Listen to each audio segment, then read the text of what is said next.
um jogo onde os dois times revezavam seu desempenho dentro de campo, ou seja, horas um era melhor, horas outro era melhor, mas também um jogo onde só um time aproveitou as oportunidades que teve. Bom, gente, terminou agora Fluminense e Palmeiras, o jogo das 9 horas da noite, lá no Maracanã. Derrota do Palmeiras por 2-1. E puxando a introdução do meu vídeo, né, foi um jogo onde os dois revezaram bastante o seu desempenho dentro de campo, né? E não é à toa que o Palmeiras ele terminou o primeiro tempo com 7 finalizações, sendo que só uma foi do Fluminense. Foi o pênalti que foi no gol. Mas enfim, vamos recapitular o que aconteceu nesse jogo pra gente começar aqui a nossa conversa, o nosso pós-jogo, que é sagrado, né? Todo pós-jogo estamos aqui.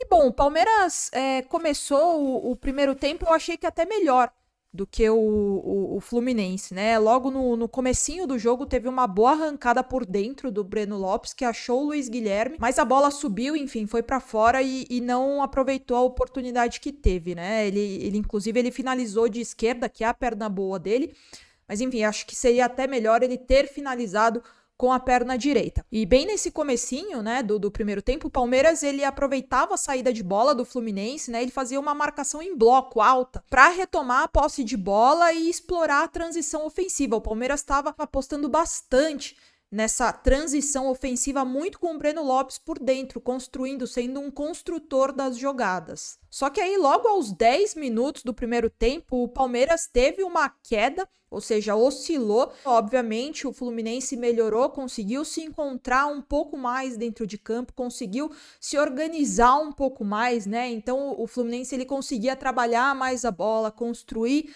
mais as jogadas. E com esse espaço gerado pelo Palmeiras, muito por conta do meio de campo, o Fluminense conseguia sair em velocidade, acionando bastante o Arias e o Kennedy. E aí que aos 12 minutos, o Marcos Rocha e o Rios, num lance assim, gente, completamente bizarro, o Arias ele passa entre os dois, ou seja, vieram 2 homens de marcação no Arias e ele consegue passar pelos dois muito fácil. A bola cai no pé do Kennedy, que ele faz um giro bonito na frente do Luan, que faz o pênalti e, enfim, a gente já falou bastante, a gente já conversou bastante aqui, que enfim, o Luan, ele tem essa questão mesmo, né, de todos os lances acontecerem em cima dele, e pelo menos na minha visão, eu já falei aqui no meu canal, que eu acho que isso passa muito pelo Luan ser um cara, um profissional muito inseguro dentro de campo, né, que não consegue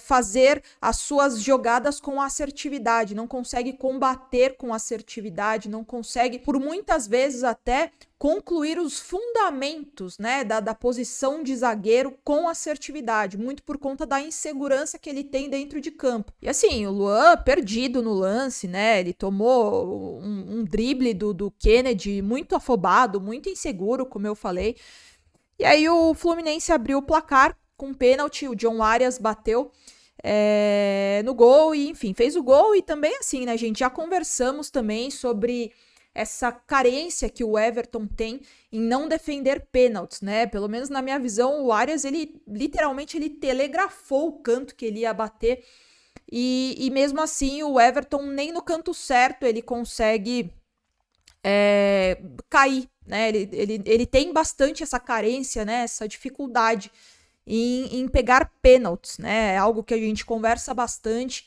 internamente entre a torcida do Palmeiras. Eu acho o Everton um goleiro exemplar, eu acho o Everton um goleiro de primeira prateleira mesmo, eu acho ele muito, muito bom, muito acima da média. Eu acho que ele tem características, inclusive, que são escassas até em goleiros daqui do Brasil, mas essa questão, essa carência de pegar pênalti é algo que me incomoda também, porque a gente sabe que hoje é um fundamento dentro dessa função de goleiro que é primordial hoje em dia. Quando o goleiro ele tem essa característica de pegar pênalti, ele salva muitas vezes jogos, classificações, enfim, é algo que realmente não dá pra ter tudo, né, gente? Mas, enfim, o Everton tem essa carência e o Fluminense abriu o placar em 1-0. E aí o Fluminense fez o gol e o Palmeiras conseguiu até ter uma melhor melhora dentro de campo, né? A verdade seja dita é que o Fluminense, mesmo com a superioridade no placar, o Palmeiras estava sim melhor na partida. O Fluminense ele não infiltrava na zaga do Palmeiras, né? Não tinha lances de perigo, o Everton não fez nenhuma defesa milagrosa, isso no primeiro tempo, né? Eu acho que é importante destacar também, né? Acho que mesmo nessa derrota,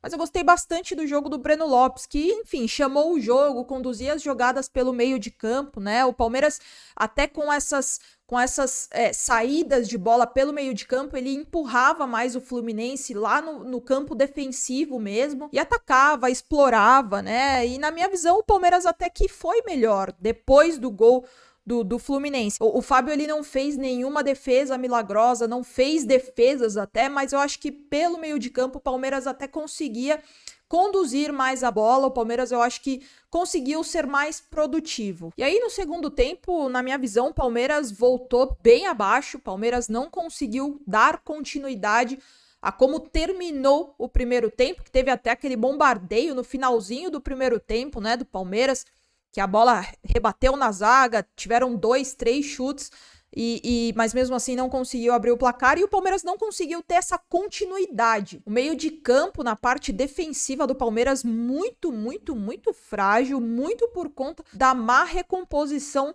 do Jailson, né? Então assim, gente, vamos organizar aqui. O Jailson, ele é um 5 de ofício, ele é um 5, um volante de contenção. Só que esse volante de contenção subia toda hora para tentar um rebote, para tentar uma segunda bola e literalmente esquecia de recompor a marcação. Não dava o primeiro combate, muito fraco taticamente, porque não fazia a função dele. Não fazia o básico e queria inventar, surpreender no ataque. E aí que aos 13 minutos do segundo tempo, falando de quem?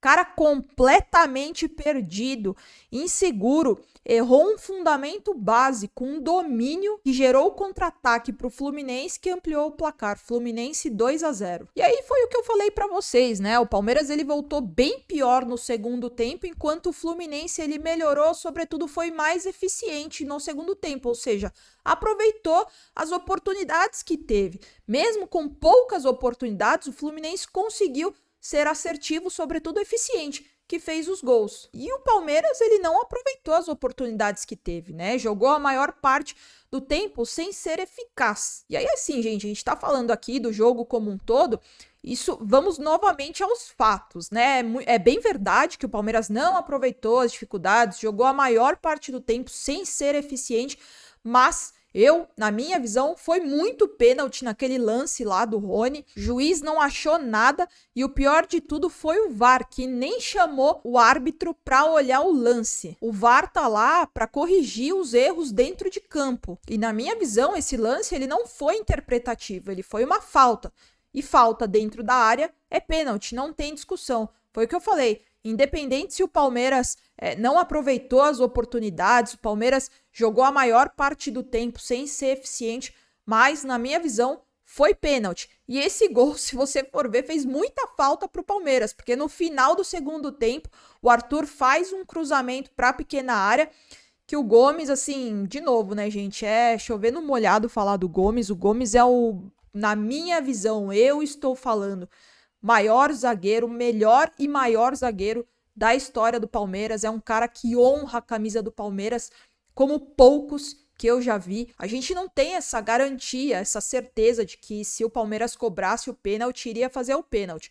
Mas era uma chance de pelo menos sair do Maracanã com um empate. Então, assim, vocês sabem que aqui no canal eu sempre prezo pela coerência. Já falei muitas vezes, quando eu não acho que foi pênalti para o Palmeiras, eu falo como foi no lance da Copa do Brasil contra o Fortaleza, mas na minha visão eu acho que ficou muito evidente que foi sim pênalti no Rony. Mas, gente, independente disso, eu acho que o Palmeiras não fez a parte dele. O Palmeiras, como eu falei aqui na maior parte do tempo do vídeo, o Palmeiras ele não conseguiu ser eficiente quando foi provado, ou seja, quando teve as chances, as oportunidades de fazer os gols, que tiveram sim oportunidades para fazer o gol, para chegar na área com mais assertividade, com mais passes, com as trocas finais mais assertivas.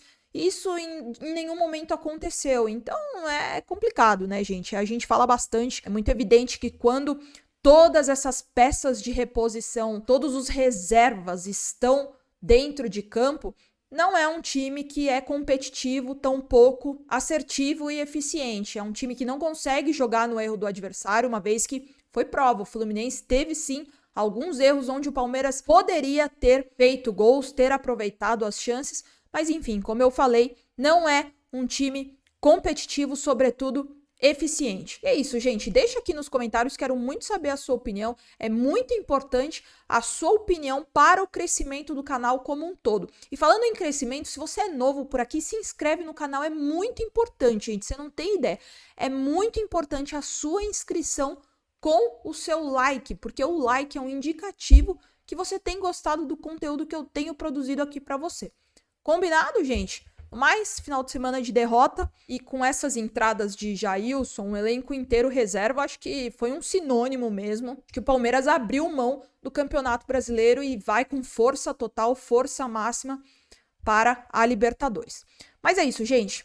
Um ótimo final de semana para vocês, muitos e muitos beijos e avante palestra sempre!